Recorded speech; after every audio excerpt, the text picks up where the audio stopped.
It's been 2 decades already ever since we got a taste of the golden age of JRPGs during the 90s and the PS2 era. And I know most of the modern gamers, especially the newer gens, doesn't appreciate this kind of games. I was born in 1995, so as a kid, I was able to play and experience the JRPGs from the Game Boy, SNES, PlayStation 1 and 2, which is a mix of 4th, 5th, and 6th generation of video game consoles. Those were the days we have an abundant libraries of JRPGs to choose from across different platforms. One of the reasons why I'm excited right now is because the developers who made our childhood games are trying to resurrect the classics which we all fell in love with.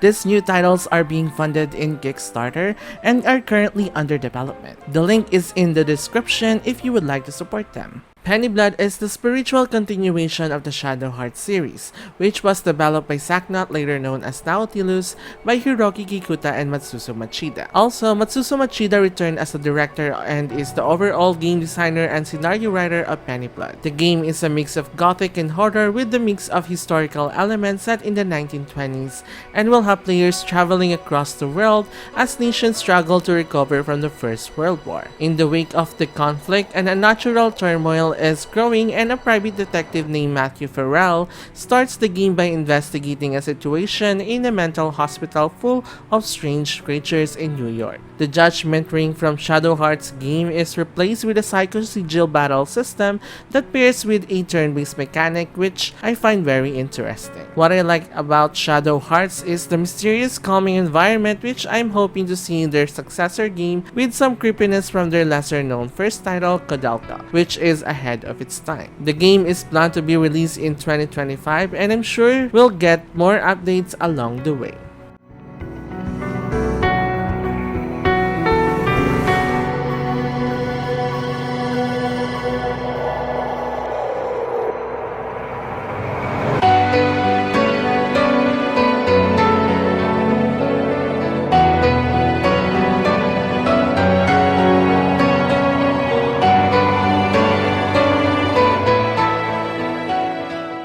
The other spiritual successor is called Fantasia to the End of Wilderness. The game is a mix of Western and punk, being developed by Wild Bunch Productions, a studio comprised of developers who work on the Wild Arms franchise, headed by the creator of the Wild Arms himself, Akifumi Kaneko. A dramatic new story unfolds in a world hurtling towards destruction. Become a part of Pathfinders with 3 protagonists, including the main hero, Ingram Goodweather, to join you in a perilous journey across a sprawling wilderness. Explore the vast and rich world full of traps and treasures, traversing through the world map and dungeons, requiring the character's skills and players' wits to solve and escape in one piece. The new battle system, Cross-Order Tactics, combine the strategy of turn-based system with high-octane action to create a unique and tense gaming experience.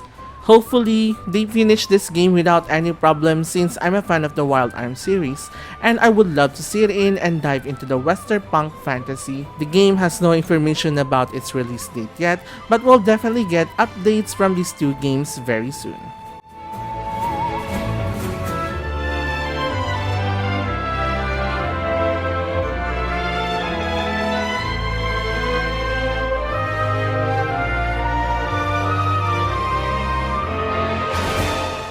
Recently, Final Fantasy composer, the legend of OSTs and BGMs, Nobuo Uematsu, is now confirmed to be working on the development team for Kickstarter project. The double Kickstarter campaign for Fantasia and Penny Blood has come to a successful close, which began on August 30 of 2022.